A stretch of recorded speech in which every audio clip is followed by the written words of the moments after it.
So let's talk about a really fundamental shift in how we think about mental health. We're going to be digging into a move away from some of the old kind of pessimistic models and towards something much more hopeful, something called recovery-oriented practice.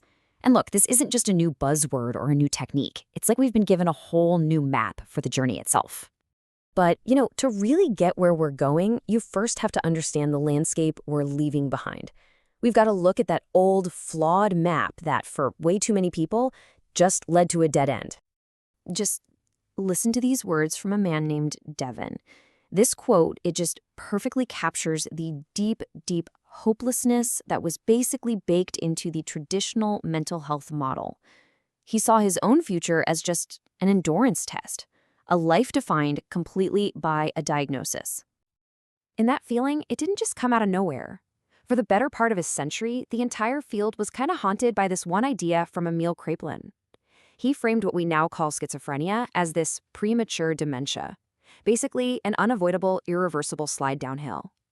This created a culture where practitioners would literally tell people all the things they would never be able to do again, essentially drawing the borders of their life for them before they even got a chance to try.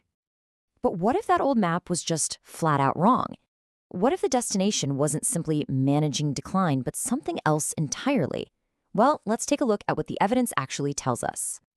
To push back against all that lingering pessimism, the World Health Organization ran this massive study, spanning decades in 11 different countries.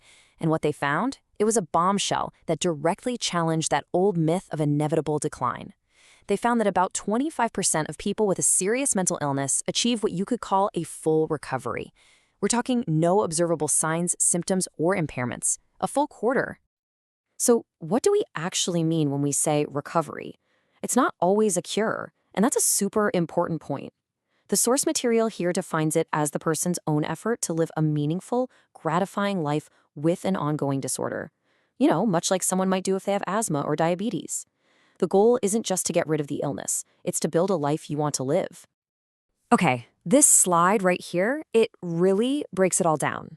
The old way, the deficit-based model, it saw a passive patient with a bunch of symptoms that an expert needed to fix or eliminate.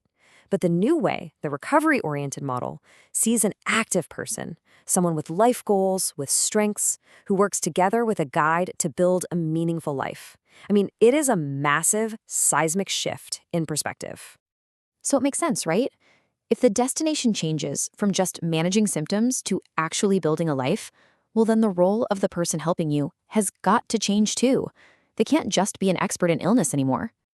And the source material offers this absolutely brilliant metaphor. The old school practitioner was kind of like a travel agent. They sit in their office, they book your tickets, they give you a map, and then they send you on your way to travel alone. The new practitioner? They're a hiking guide.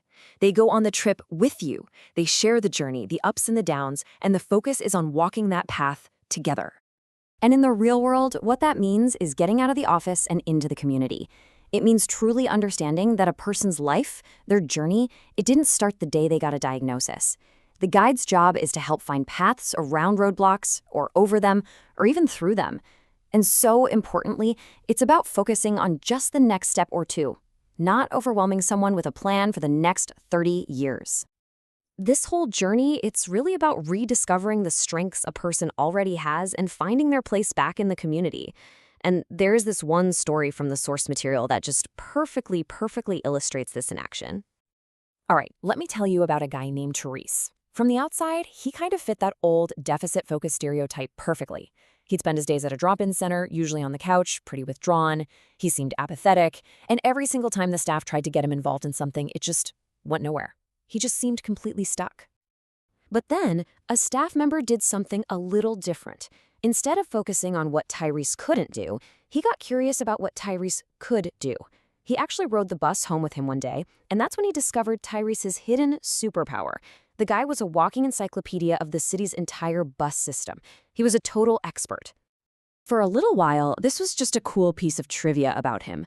But then, the center lost its van service because of budget cuts, and someone kind of joked, hey, maybe Tyrese could teach everyone how to use the bus. And in that one moment, what started out as a joke turned into a real, actual proposal. And just like that, Tyrese became the center's paid bus trainer. Now, this is huge because this wasn't therapy. It was a job. It was a real, valued role. He got off the couch, he started making friends, he found a new purpose, and a totally new identity. He even went out and bought himself a baseball cap that said conductor. His life was no longer defined by his deficits, it was being built on his strengths. And you know, Tyrese's story, it gets right to the heart of what recovery actually means to the people who are living it. When you actually ask people what recovery means to them, like the research behind this did, they don't talk about clinical charts and symptom reduction. They talk about life. They talk about getting involved, making friends, having a routine, and just filling their day with things they actually like to do. And that's really the bottom line here. The journey, the map, the destination, it all has to belong to the person, not the practitioner. And this brings us to this crucial principle of self-determination. True recovery means we have to recognize that the person is the #1 expert on their own life. It means giving them real, meaningful choices.